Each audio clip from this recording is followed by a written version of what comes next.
हरे कृष्णा। आज का टॉपिक है उनके लव मैसेजेस आपके लिए। तो उनके गुड नाइट थॉट्स क्या है ये जानने की कोशिश करेंगे इस रीडिंग से। टैरो में से लेंगे 3 कार्ड्स और मैसेजेस में से लेंगे 6 मैसेजेस। हर रोज हम एक नया टेक लेंगे उनके मैसेजेस को जानने के लिए। तो आप कह सकते हैं कि हफ्ते के 7 दिन नए नए डेक आपको मिलेंगे मैसेजेस में।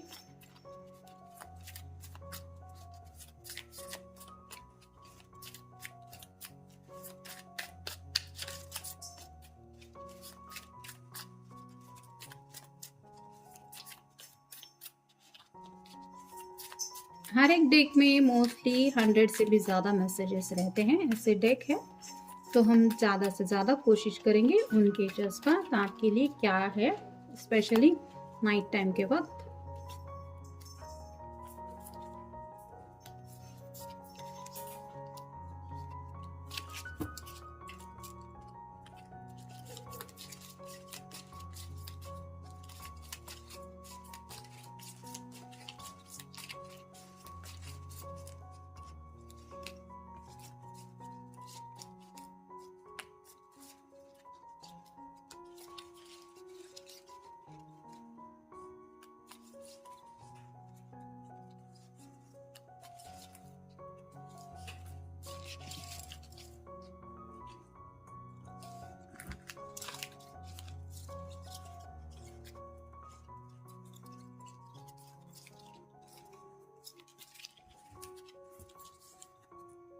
पहला ही कार्ड है 8 ऑफ रॉड्स का। फायर साइन एरीज, लियो या फिर सैजिटेरियस बहुत ही ज़्यादा पैशनेट जज्बात हैं इनके दिलो दिमाग में आपको लेके, यानी कि एक ख्याल इनके दिमाग से हटता नहीं कि दूसरा ख्याल इनके दिलो दिमाग में आ जाता है। और चांसेस यहाँ पे बन रहे हैं कि ये पर्सन खुद सामने से आपको कॉल या मैसेज आज कर सकते हैं, क्योंकि इतना ज़्यादा ये आपको मिस कर रहे हैं। जैसे बारिश होती है और बहुत तेज़ी से जब बारिश होती है तो आप समझ सकते हैं कि आलम क्या हो जाता है। वैसे ही जज्बातों के एक बवंडर में ये पर्सन राइट नाउ शायद खुद को महसूस कर रहे हैं, और इसी जज्बातों को लेके इनको शायद काफ़ी कुछ इनके दिलो दिमाग में है जो ये महसूस कर रहे हैं आपसे कहने को। जैसे कि मैंने कहा, ये बहुत ही ज़्यादा पैशनेट जज्बात है। तीनों कार्ड्स आप देख सकते हैं फायर साइन ही है, 8 of rods, king of rods और 9 ऑफ रॉड्स। तो यहाँ पे तो यही रिवल हो रहा है कि काफ़ी ज़्यादा एक्साइटेड भी है अपने दिल के जज्बात आपसे कहने को। किंग ऑफ रॉड्स यानी कि अंदर से तो इस पर्सन को शायद खुद के ऊपर गुस्सा आ रहा है कि मुझे पहले ही कुछ एक्शन ले लेनी चाहिए थी, इतना वक्त गंवाना नहीं चाहिए था। तो थोड़ा सा खुद को ब्लेम कर रहे हैं, यानी कि बहुत पहले शायद ये पर्सन आपकी तरफ आगे बढ़ सकते थे, या फिर इस रिश्ते में भी अब तक काफ़ी ज़्यादा प्रोग्रेस हो गई होती, लेकिन ये खुद को ही दोष दे रहे हैं। मतलब कुछ ना कुछ शायद इनकी तरफ से ही डीलेस होते आए हैं, जिसको लेके आज इन्हें तकलीफ हो रही है। और नेक्स्ट है 9 ऑफ रॉड्स। 8 ऑफ रॉड्स भी पहले आया है और फिर है 9 ऑफ रॉड्स। तो यहाँ पे भी इंतज़ार का समय जैसे कंटिन्यू कर रहा है ये पर्सन। यहाँ पे तैयारी तो काफ़ी ज़्यादा करके रखी है इस पर्सन ने, प्लानिंग्स तो बहुत कुछ है, लेकिन एक्शन मोड पे ये उतरे नहीं हैं। और इसी वजह से इनकी लाइफ में राइट नाउ जो भी हालत है, जिस सिचुएशन से भी ये गुजर रहे हैं, लोनलीनेस हो या फिर कुछ लोगों की अगर एंगेजमेंट तक भी बात नहीं पहुंची है, तो उसका अगर ब्लेम किसी को ये दे रहे हैं तो ये खुद को ही दे रहे हैं। यानी कि आपको ये ज़रा भी दोषी नहीं मानते। इनको लगता है मेरी तरफ से ही मैंने बेवकूफ़ी की है, इतना ज़्यादा इंतज़ार करवाया मेरे पर्सन को, जिसका हर जाना आज कहीं ना कहीं मुझे भुगतना पड़ रहा है। अब देखते हैं उनकी तरफ से मैसेजेस क्या हैं। You are the dream I got to every time I close my eyes.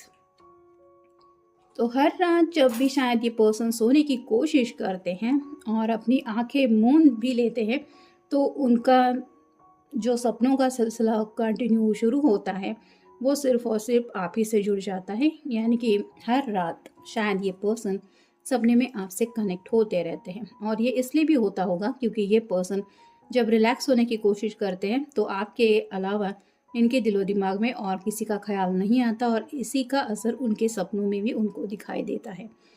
फिर है no one compares to you.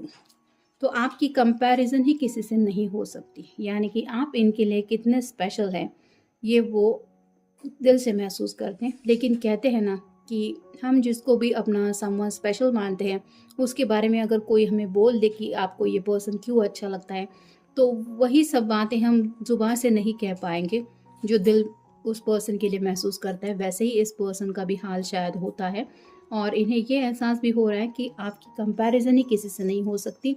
You are the one and only जिन्होंने इनके दिल को जीत लिया है, या फिर इनके दिल पे सिर्फ़ और सिर्फ आप ही की हुकूमत चलती है, जिसकी वजह से ये आंखें भी बंद कर देते हैं। तो भी अगर इनको किसी की इमेज दिखाई देती है तो वो है सिर्फ आप ही का चेहरा। फिर है I am happy, don't worry about me.